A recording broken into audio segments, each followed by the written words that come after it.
آپ کو ہم نے اس سے پہلے بتایا تھا کہ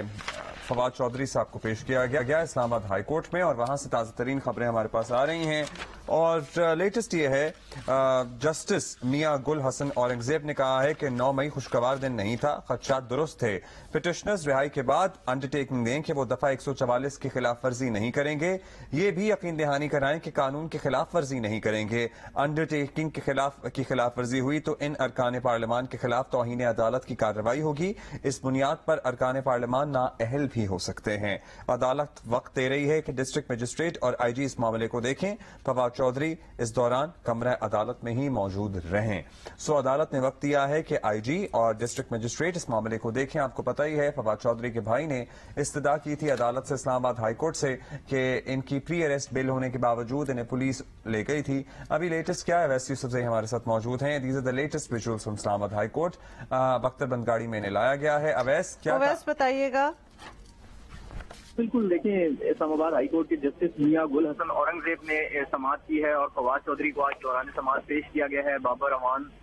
اور فیصل چودھری ایڈوکیٹ جو ہیں ان کے وکلاء کے طور پر عدالت میں پیش ہوئے۔ ایڈوکیٹ جنرل اسلام آباد بھی موجود تھے روسٹم پہ، ڈسٹرکٹ میجسٹریٹ بھی عدالت میں آئے، اور اس پر آج جو ریمارکس سامنے آئے ہیں بینچ کی جانب سے، ان کا یہ کہنا تھا کہ چیف جسٹس اسلام آباد ہائی کورٹ نے ایک آرڈر کیا تھا جس پر عمل نہیں ہوا، نہ آئی جی اسلام آباد اور نہ ہی ڈسٹرکٹ میجسٹریٹ نے اسے دیکھا،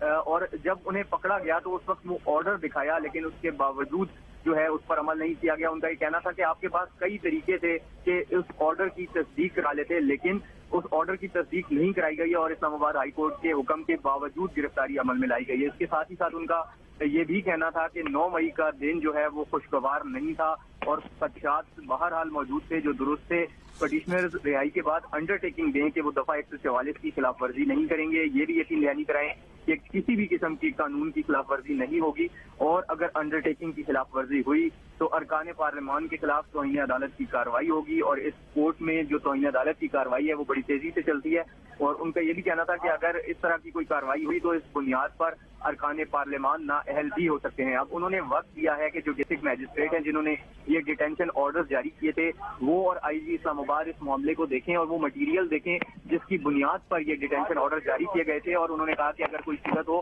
تو پھر آپ خود اس کو ڈیسائیڈ کریں، اور اس کے بعد سماعت میں کچھ دیر کا وقفہ کر دیا گیا ہے۔ اس وقفے کے دوران فواد چودھری سے ہماری غیر رسمی جو گفتگو ہوئی ہے مختصر سی، اس پر اس میں یہ کہنا تھا کہ ملک بھر میں 8 سے 10 ہزار لوگوں کو گرفتار کیا گیا ہے، اور ان سے جب سوال ہوا کہ کہا جا رہا ہے کہ آرمی ایکٹ اور آفیشل سیکرٹ ایکٹ کے تحت مقدمات چلائے جائیں گے، تو ان کا یہ کہنا تھا کہ 8 سے 10 ہزار لوگوں کے خلاف مقدمات کیسے چلائیں گے، سیاسی درجہ حرارت نیچے نہیں آ رہا، اور انہوں نے کہا بہتر ہے کہ معاملہ صلح صفائی کی طرف چلا جائے۔ ان کا یہ بھی کہنا تھا، انہوں نے گلا شکوہ کیا کہ سی آئی اے بلڈنگ میں چھوٹے سے سیل میں رکھا گیا، اور یہ 3x6 کا سیل تھا، اور واش روم بھی ادھر ہی موجود تھا۔ یہ ہماری ان سے سماعت کے بعد مختصر سی گفتگو ہوئی ہے جو غیر رسمی گفتگو تھی کورٹ روم میں، اور اب سماعت میں اس وقت وقفہ ہے۔ جی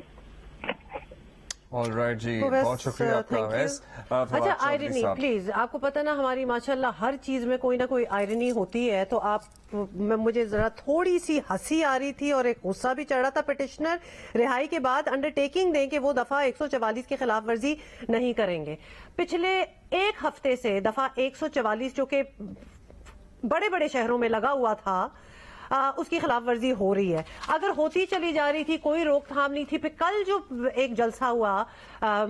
سپریم کورٹ کے آگے جہاں 144 لگی ہوئی ہے اسی کو روک لیتے، بھئی کوئی پریسیڈنٹ تو سیٹ کرنا پڑے گا، یا پھر 144 ہٹا دیتے ہیں، یا پھر 144 اس کا ایک مذاق تو نہ بنتا۔ تو اب آپ کا یہ کہنا کہ انڈرٹیکنگ دے کے وہ 144 کی خلاف ورزی نہیں، کون مانے گا اس بات؟ اچھا، فواد چودھری صاحب کے بھی بیانات پہ میں آ جاتا ہوں اب، اور وہ کہہ رہے ہیں کہ بھائی سیاسی درجہ حرارت نیچے نہیں جا رہا، صلح صفائی کی طرف جانا چاہیے۔ فواد چودھری صاحب ماشاءاللہ آگ لگانے والے بیانات دینے میں نمبر 1 نہیں تو نمبر 2 تو تھے ہی یا ہیں ہی، اور آپ کو پتہ ہی ہے یہ کتنی کھوکھلی سٹیٹمنٹس ہوتی ہیں فرام آل اکراس کہ یہ نہیں ہونا چاہیے اور اس نہج پہ نہیں پہنچنا چاہیے۔ Nobody wants to take the move. Nobody wants to make the first move. انہوں نے اس معاملے کو اس نہج پر پہنچایا ہے، خود پہنچایا ہے۔ اب ایک دم سے کہہ دینا کہ ہمارے کارکنان نہیں تھے، ایجنسی کے لوگ آئے ہوئے تھے، آپ لوگوں نے اپنے کارکنوں کو اس پوائنٹ پہ پہنچایا ہے، اور ان کی مہینوں ایک سال ٹریننگ کی ہے۔ آپ کو کیا نہیں پتا تھا کہ آپ پیسفل پروٹیسٹ، لیٹ سپوز آپ پیسفل پروٹیسٹ کر رہے ہوں گے،